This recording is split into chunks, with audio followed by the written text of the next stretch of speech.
The Hills Galloway house looks like a perfect fit here in Savannah. So pretty much the original building is completely intact.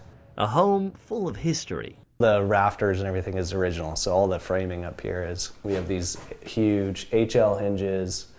They're from probably about 1720s. The beams in here, these are the 1693 beams. And the staircase, this is all, like I was saying, everything's original, so this is 1740s. The 1693 bake oven. So this is the only way to get in and out. We don't have a modern key. And it opens up, then you have a little portico outside.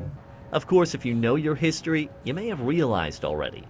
This home predates Savannah by 40 years, the front two rooms. And the addition was built on just 7 years after Savannah was founded. Which may leave you wondering, how is there a home in Savannah that's older than Savannah itself, and why haven't we heard of it before? Well, because as it turns out, it's not from Savannah. The house is originally from East Hartford, Connecticut. And that's where it stayed since it was built in 1693. That is, until about 4 years ago, when Peter Galloway came across it. So yeah, I just literally Googled, house for free that can be moved, like more or less, in a couple different iterations. What he found was a home on the verge of demolition, unless he was willing to move it roughly 900 miles to a vacant lot in Savannah. It is hard, but it's not as hard as you would think. So it is pretty much like Lincoln Logs, especially for older timber frame buildings.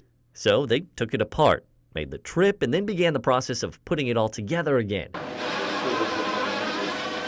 Which, to the surprise of many, was fairly easy.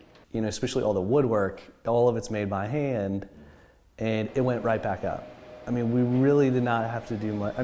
There was some finagling to get it to fit right, but it's amazing, that's how good a quality this stuff is, that we could take it apart, reassemble it, and it was still perfectly functioning. Of course, they did add some modern-day amenities like bathrooms, and they also had to raise the home up. But for the most part, walking in this home today would be the same as it was more than 300 years ago, including the paint color. We did paint analysis to find out what paint colors they used.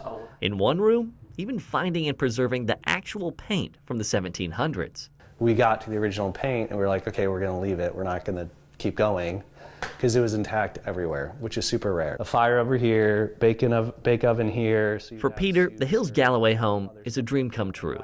I don't know, to me it's fascinating. So just all the history, I think, was kind of, thinking about what happened during when the house was around and what's happened since. It's fascinating to me. And what he hopes most for its future is that it'll take people back to the past.